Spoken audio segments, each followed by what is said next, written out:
Hi there, welcome to The Working Actor on Casting Workbook. I'm Natasha Gargiulo, and I haven't been this excited since we launched Casting Workbook with The Working Actor to talk to one of our guests today. It is the legendary, the most celebrated Canadian actress here in Canada and abroad. It's Tantoo Cardinal, who also is a catalyst for representing Indigenous representation on screen and behind the scenes.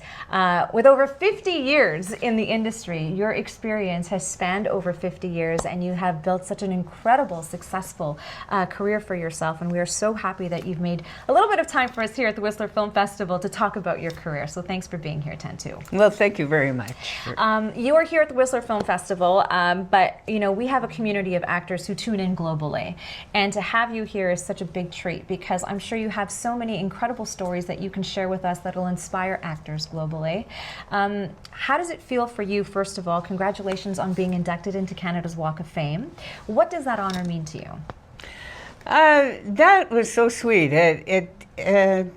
For me, it meant that the world that I come from, my ancestors, are being honored, are being brought out into the open and represented. I always feel that our women particularly have not been brought forward and in the proper manner, and that's what it meant to me. The Walk of Fame is all the people I come from, because there's, you know, you just can't make that step forward without the people, the community there, and the encouragement to move forward.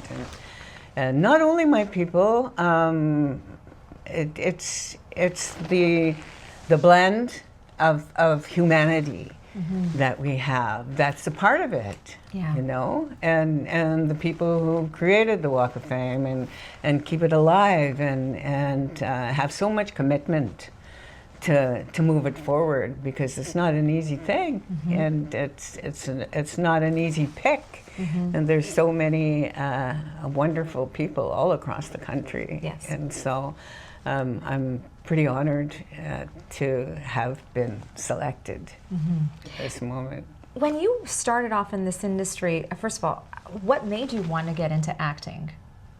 I was furious. I was absolutely livid with the way that we've been represented as a people, and the way we've been treated historically, and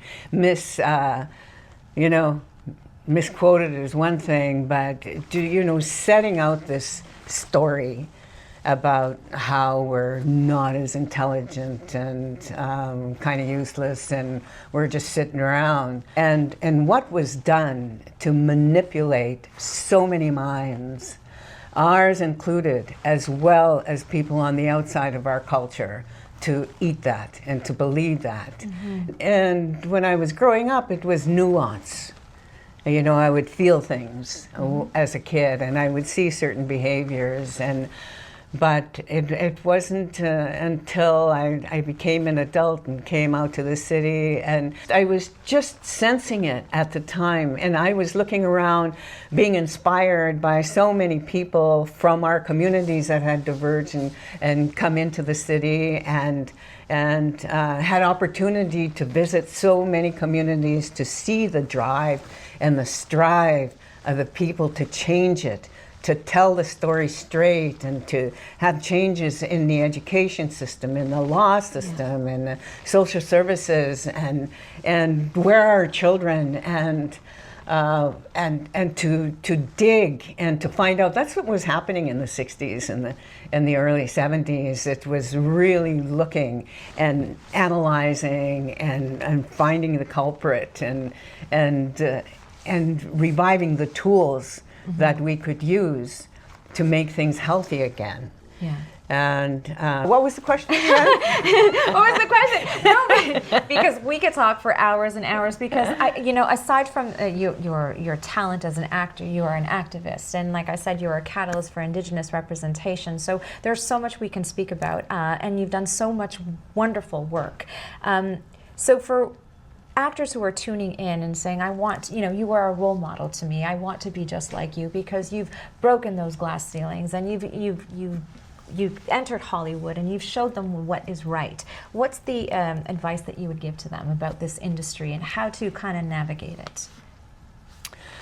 I think the main thing is listen to your own drum and to your own intuitions. And I was an activist more than I was an actor. Yeah. And acting was a vehicle for me to educate and to try to make change, trying to contribute to my community for a revival. Yeah. But you know, through the efforts of so many in my generation, the generation before me, and a few generations after me, so much of that work is done. So I'm hoping that what can happen now is what I hope for myself, is that I can just go be an actor. I would love to just be an actor and not have to worry about, you know, the massive of ignorance that's based on brainwashing and manipulation and the quest for the land, and make sure that we didn't rise as a power source, that kind of battle. Hopefully the stories can do that. Yeah. But I've kind of sort of poisoned my rocks too, because you know, I just want to be an actor now. I feel like I have done the workshop. I've learned some basics about acting. Yes. And I would love to I would love to have some complexity of characters and just go into the human experience. And there's enough people that are involved in saving the world and fighting for the air and the water. And no, there's never enough of that.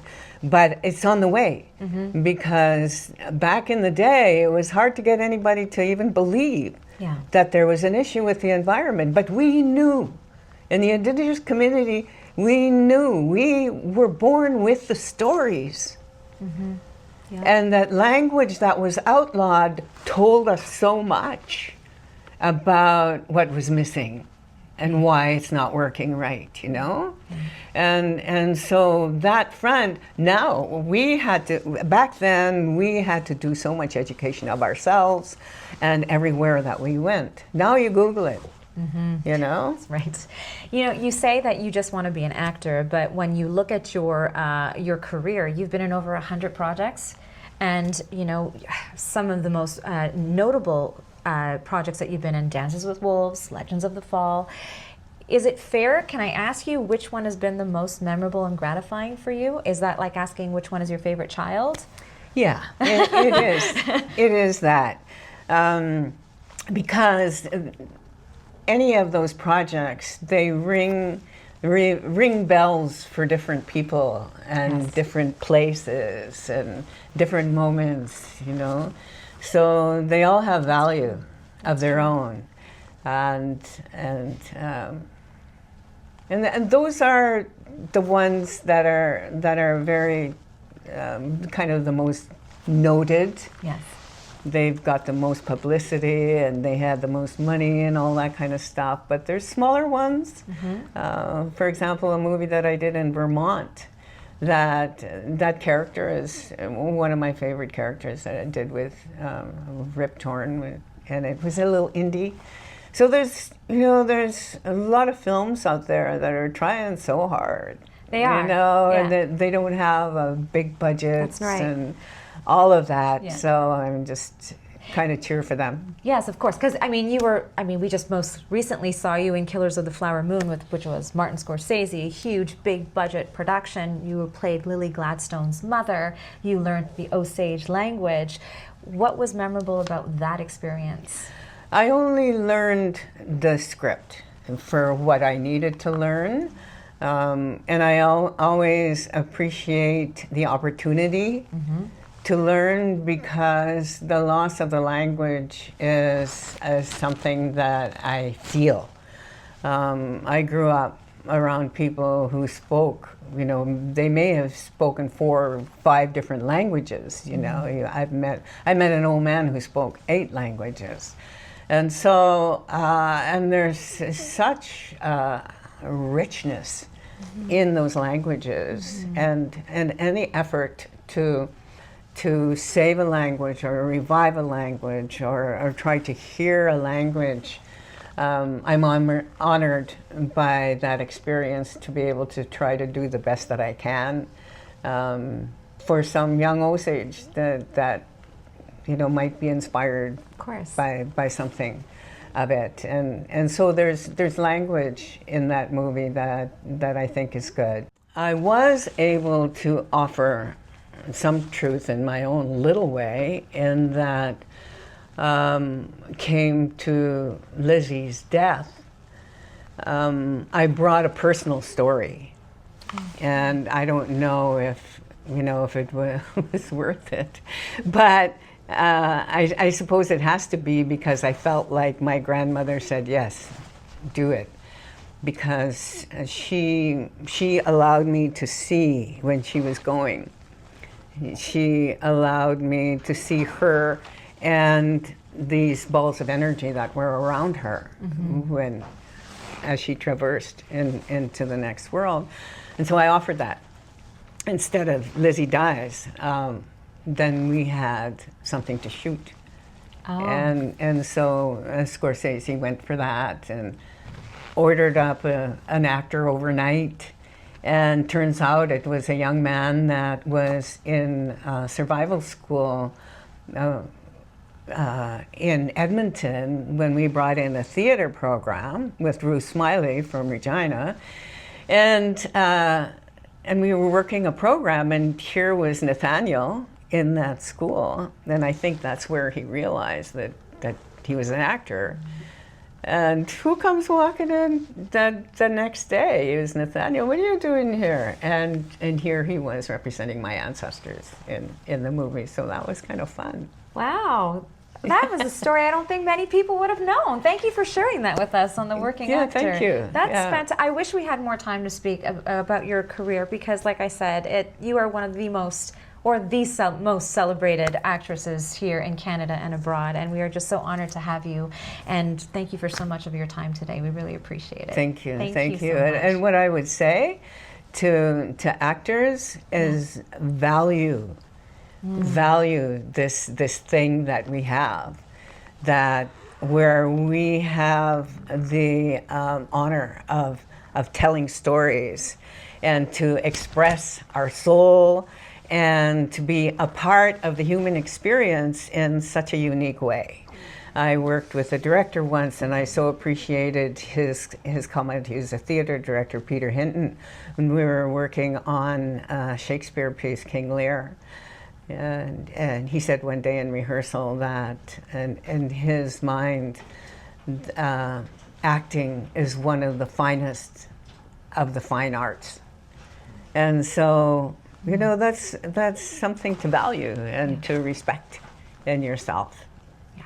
Yes, and I value you so much, and I respect you so much. So thank you so much for making time for us. Thank you. Thank you so much.